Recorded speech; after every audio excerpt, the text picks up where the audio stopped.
Tiwala ang Department of National Defense na makukumpleto nito ang 33 proyekto ng Armed Forces of the Philippines sa ilalim ng modernization program hanggang 2017 para makamit ang desired credible defense ng bansa. Ito ang balita ni Rosalie Cos. 31.6 billion pesos na ang ginastos ng Administrasyong Aquino sa pagpapatupad ng modernization projects ng Armed Forces of the Philippines. 46 na proyekto na ang natapos mula July 2010 hanggang October 2014.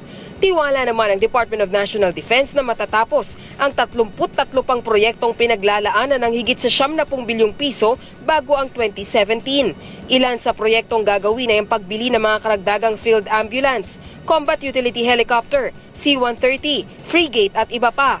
Nilinaw naman ng DND ang gastos ng pamahalaan para sa pag-improve ng military capabilities ay higit na mababa kumpara sa ibang bansa. Yung percentage in comparison with other countries as far as defense spending, pinakababa tayo. Mababa. Somewhere there.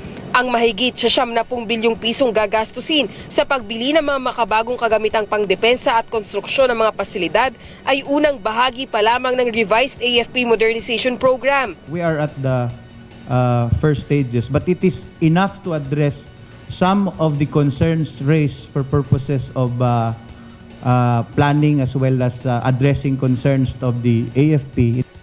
Tatlong bagay ang kinukonsidera ng DND sa procurement ng mga bagong kagamitan. Una ay ang pagtugon sa kalamidad at sa mga pangailangan ng mga nasalanta. Pangalawa ay ang pagtitiyak ng seguridad sa loob ng bansa. At pangatlo, ang pagdidepensa sa pambansang teritoryo, partikular na ang sa West Philippine Sea.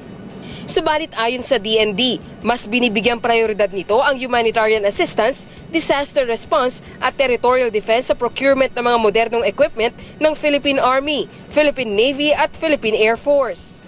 December 2012 nang pirmahan ni Pangulong Aquino III ang revised AFP modernization program na nagdadagdag ng 15 taon upang gawing makabago o moderno ang lahat ng sangay ng sandatahang lakas ng Pilipinas.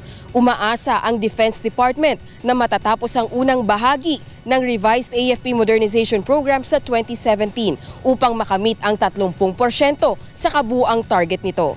Rosalie Cos, UNTV News, Worldwide.